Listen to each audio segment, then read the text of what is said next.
Jangan lupa like, komen, dan subscribe channel YouTube TVRI Bengkulu, serta nyalakan lonceng notifikasinya.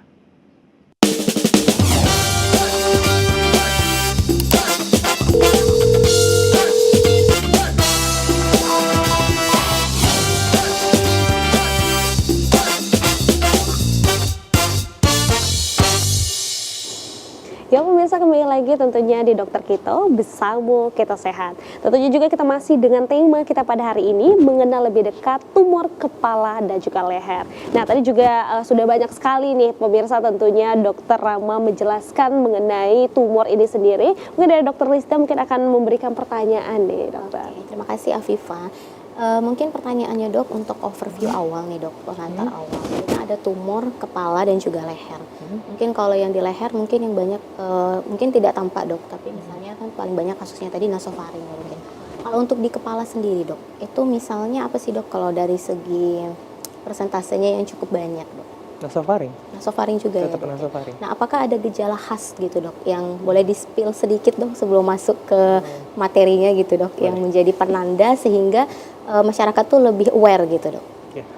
Jadi di nasofaring itu ada suatu saluran yang menghubungkan antara rongga nasofaring itu terhadap telinga bagian tengah, cavum timpani gitu ya. Jadi rongganya itu atau saluran itu berjalan ke sini, di sini gitu ya.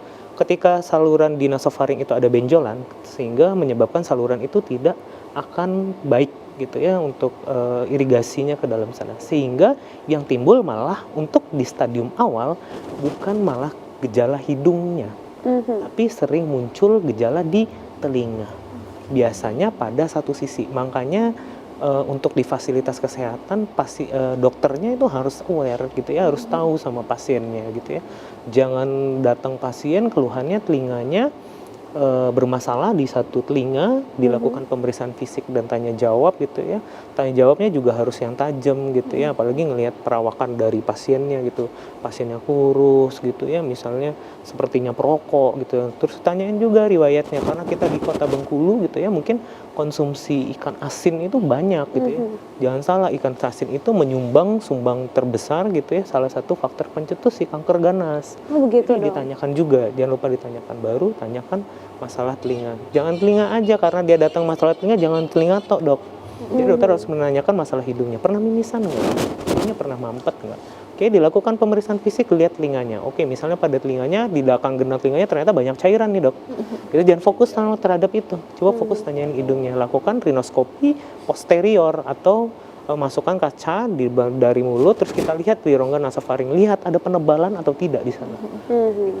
Jadi di stadium awal pun kita harus aware. Kecuali pasiennya udah datang dengan stadium lanjutan gitu ya, dengan benjolan di leher gitu ya, di kanan kiri, hidungnya ternyata mimisan terus, ada rembesan darah dari hidungnya, baru nanti dokter baru fokus ke hidungnya.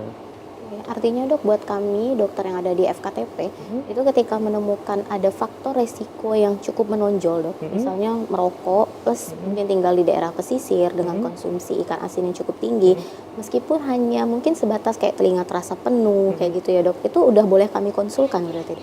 Boleh, tapi kalian harus mengonsulkan, harus itu ya, siapa tahu juga memang pada dasarnya dia datang memang keluhan telinga ya, bisa jadi juga gitu ya. Jadi kalian juga harus melakukan pemeriksaan. Kalian harus curiganya kemana dulu? Ternyata pas diperiksa nasofaringnya tebal, ya udah rujuk aja.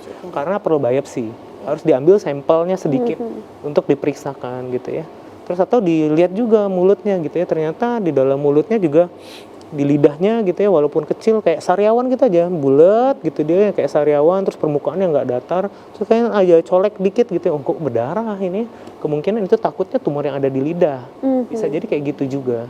Gitu. Jadi hal-hal yang kecil kayak gitu kalian harus tahu gitu ya di fasilitas kesehatan. Jadi kalian nggak let untuk merujuknya gitu ya. Betul. Jadi kami tidak menerima pasien di stadium lanjutan. Kenapa? Balik lagi ke prognosis atau kesembuhannya nanti segampang apa terhadap pasien dengan tumor ganas.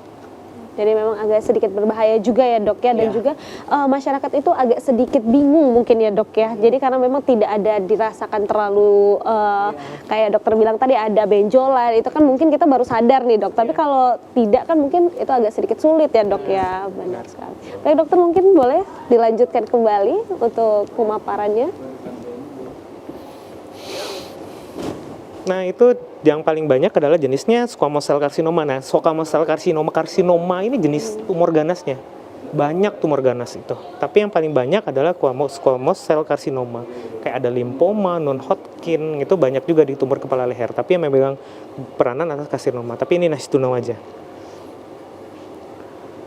Latar belakangnya kenapa saya mengangkat juga gitu, harus mengenal lebih dekat gitu ya, karena sering gejala kanker kepala leher, gejala ditimbulkannya tersembunyi. Nah, kayak kita obrolkan tadi gitu ya, gejalanya tuh sedikit aja gitu, nggak nyaman telinganya, bukan masalah yang berat, sakit kepala hebat gitu. Justru ketika timbul gejala itu udah stadium lanjutan. Bisa jadi penyebaran tumornya bisa sampai ke otak gitu ya, bisa jadi ke sana. Atau kita nyebutnya infiltrasi atau metastasis, gejala perutnya bengkak gitu, dia udah metastasis ke daerah perut, penyebaran tumornya udah ke daerah perut. Nah, itu udah jadi nanti ketika diperiksa udah stadium lanjutan. Kesulitan mendeteksi. Nah, ini gitu ya, Dok, ya, tolong di fasilitas kesehatan tingkat pertama gitu ya, walaupun sulit tapi kalau bisa alatnya ada gitu ya. Dok, tapi kendalanya, Dok.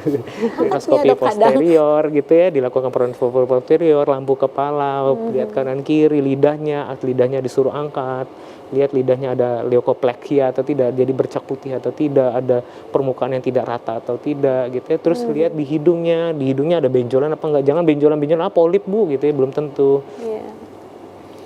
Nah, ini permasalahan lanjutannya adalah datang di stadium lanjut. Di kami ini ada stadium lanjut gitu ya.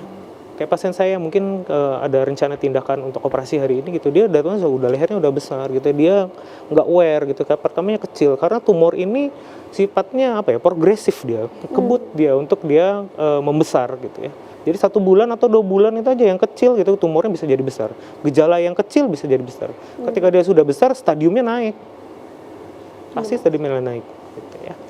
Terus masyarakat ini beranggapan pengobatan tumor adalah mahal. Benar Tidak. sekali. Gitu ya, urus saja kartu fasilitas kesehatannya gitu ya, karena semuanya ditanggung. Mulai dari diagnostik sampai pengobatannya akan ditanggung. Baik. Kemudian banyak pasien yang berhenti berobat karena waktunya lama ya, berobat di tentang tumor ganas ya nggak sekali, sehari 2 hari gitu ya. Di kemoterapinya bisa berbulan-bulan, dilanjutkan radiasi kalau jenis tumornya karsinoma. Terus prognosisnya buruk. Ya, prognosis buruk tadi kayak tadi ya, Dok ya, datang di stadium lanjutan. Nah, ini permasalahan yang ada di masyarakat tuh apa sebenarnya?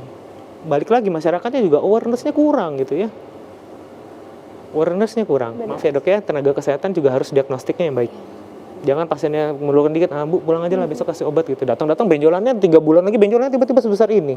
Oh Bu, ini kayaknya ganas Bu. Kenapa nggak dirujuk di awal? Ya, jadi jangan itu ya, jangan itu. Jadi kalau ragu gitu biar kami aja. Pun kalau misalnya tidak apa-apa, misalnya ternyata dari kami bukan cancer gitu ya, kami akan memulangkan ke fasilitas kesehatan. Gitu ya. Gaya hidup yang tidak baik, sehat, faktor-faktor risiko kanker nanti saya sebutkan juga, nanti ada di belakang. Terus terlambat berobat dan deteksi dini, balik lagi ke masyarakatnya, kemudian berujung pada penata laksanakan yang tidak optimal. Nah, ujung-ujungnya ke sini nanti, endingnya tuh ke penata laksananya nggak optimal, sehingga kualitas untuk pengobatannya akan turun. Sehingga tingkatlah angka kematian yang tinggi. Nah, ini adalah faktor risikonya, diet gitu ya, kayak makan daging itu kurangi daging merah tuh bagus gitu ya, tapi tidak dibakar.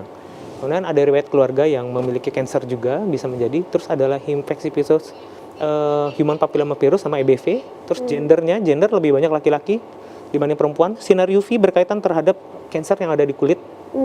Gitu ya. Terus konsumsi alkohol juga memiliki. Terus nitrosamin hidrokarbon polikistik cuman genotoksik, itu adalah rokok, memiliki faktor utama juga. Sama satu lagi yang sering saya temukan sekarang untuk saya himbau juga gitu ya. Jadi di Pantai Panjang itu kalau kita pagi-pagi itu sering bakaran sampah gitu ya. Itu adalah jadi satu faktor untuk meningkatkan orang yang lewat ke sana menjadi suatu cancer. Jangan salah. Jadi asap ya, Dok ya? Asap ya, Dok ya.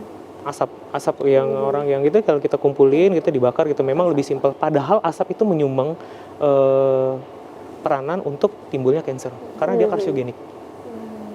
Jadi masyarakat juga harus lebih aware ya untuk membakar sampah dimanapun tentunya ya dok ya, bukan hanya di Pantai Panjang ya dok ya, di rumah juga Di ya. rumah juga, dimanapun. Mhm. Ya, karena saya sering itu ya olahraga di Pantai Panjang gitu.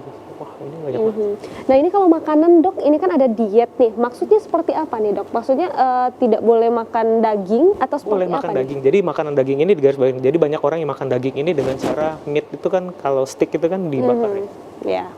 Bakaran yang bekas asapnya itu karsiogenik. Kalaupun memang kepepet pengen banget makan steak itu ya, hitam-hitamnya tuh dipinggirin. Baik. Hitamnya ya. Atau makan sate ayam gitu ya kalau yang itu ya, makan sate ayam gitu. Nah itu yang hitam-hitamnya dipinggirin, jangan dimakan. Baik. Makan dagingnya aja. Gitu ya, memang agak sedikit renyah gitu ya kalau misal kita makan hitam-hitam gitu ya. Tapi itu tidak boleh, Baik dokter. tidak dianjurkan. Nah selain itu juga sekarang itu lagi hits banget makanan junk food nih. Atau mungkin fast food dan sebagainya ya dok. Itu seperti apa? Mungkin apakah bisa merujuk ke tumor ataukah tidak? Tapi nanti kita akan jawab setelah jeda pariwara berikut ini, tetap di Dokter Kita.